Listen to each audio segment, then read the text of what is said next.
Hello, everyone. Hope you all are safe and doing well. Welcome back to another short learning session, and the topic of the day is futures. Before I start, a quick introduction about myself. I am Anupam with more than a decade long work experience in banking, financial risk, and regulatory domain. As usual, I look forward to your inputs on how can I make sessions more engaging and beneficial for you. So, without further ado, let's dive into the topic of the day, which is futures. Future is something that you know you can discuss from multiple point of views. For instance, trading, and within trading, when we talk about the types of future contracts, nuances involved in trading, and so on and so forth. But today, I will stick to the basics and help you understand the concept and how did futures come into existence, right? So, what is the future? Future is basically a type of derivative. Okay, now you would ask, what is a derivative, right? So, derivative is a financial instrument that derives its value from an underlying asset. Now, I know I might have started sounding too bookish for most of you. So, let me try in another way. Whether you trade or not on stock market, I'm sure you might have heard about securities or shares or stocks, equities, etc., right? Even if you may not know these terms, I'm sure sometime somewhere you would have definitely heard about them. So, just like stocks, shares, or equities, derivative is also a type of a financial instrument, but the difference is that it derives its value from something else, which is called an underlying asset. Now, how does it exactly play out? Let's try to understand this in simple terms. Um, uh, you all must use either debit cards or credit cards or both, right? And every time you use your cards, you earn some points that you can redeem later on.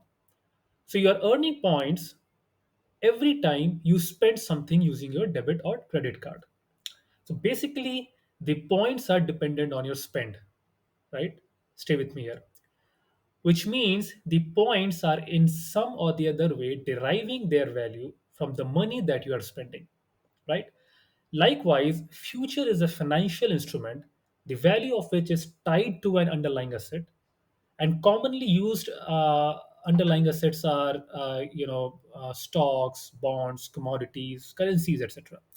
I know. I mean, I think I started getting a bit more technical here, and it often happens when somebody is talking about future. You cannot expect that person to stay away from the technicalities of derivatives and all. So I will try my level best and will reserve the technicalities of futures for other session. And now we'll go back to what we had intended to discuss in this session. Okay.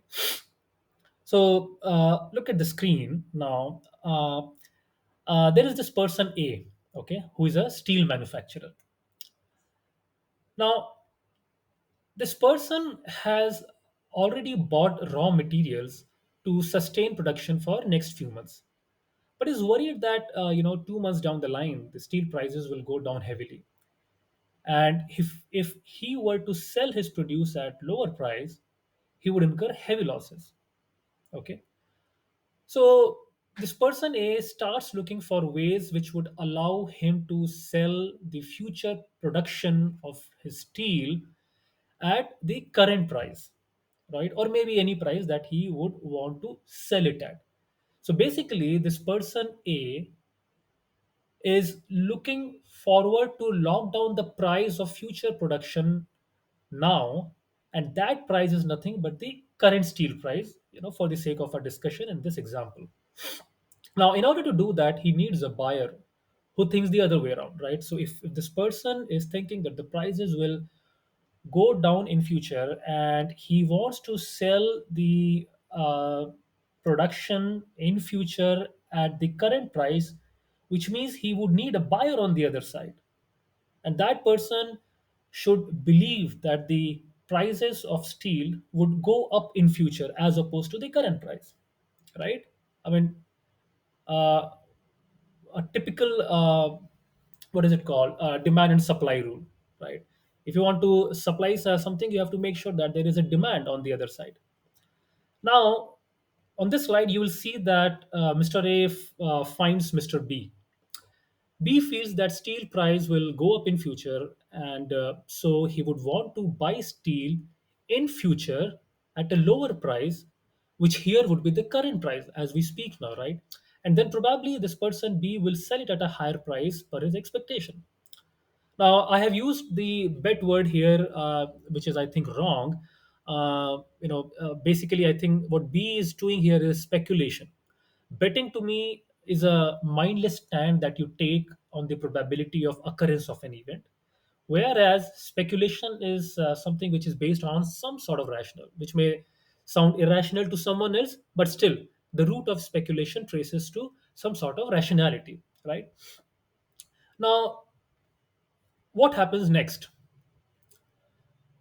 Mr. A and Mr. B, they enter into a contract. And what this contract mean, as I explained earlier, A is trying to hedge his position. Okay. He's trying to minimize his losses because he thinks the steel price will go down in future, and is trying to find ways to sell his produce at least at the current price. Whereas B is speculating that there is a high likelihood of the prices to go up. And this transaction would present him an opportunity to make some quick money in future, right?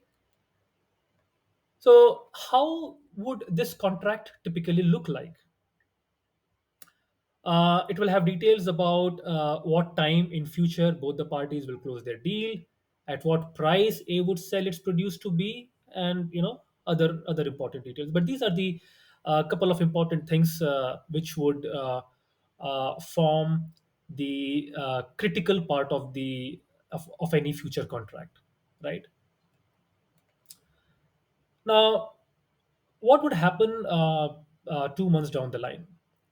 If the steel price goes down as A had anticipated, surely, uh, uh, if the prices were supposed to go down, then A would be able to limit his losses, and at least he would be able to sell his production at the price that he had logged in 2 months ago, right? But if the prices goes up, B would make money by buying steel from A at 2 months older price and then selling it at a higher price in the market, right? So now, I mean, this is in a nutshell how a future transaction typically works out. Now, what has happened, over the period of years and decades, uh, the future transactions have become much more standardized, and people started in futures on stock market. So basically, the stock market became a common meeting point for the people who want to hedge and the people who want to speculate. Plus, the evolved practices have allowed market participants to customize their future contracts per their requirements. Uh, some of the key takeaways, I'm sure by now I have used these words multiple times, but just to summarize, the key takeaway from the session is, a future transaction typically is a kind of mechanism that can be used to protect somebody from the adverse impact of the price movement of the underlying asset. And maybe another important takeaway is, futures allow an investor to speculate on the price movement of an underlying asset, right? And you have to have these two type of people for them to come together for executing a futures contract. Now, with this, I will end this session, and my goal was to keep it as simple as possible, and then cover other nuances and trading aspects in another session. So, please let me know your thoughts in the comment section, and happy to answer any questions that you may have. Thanks again for watching. Goodbye.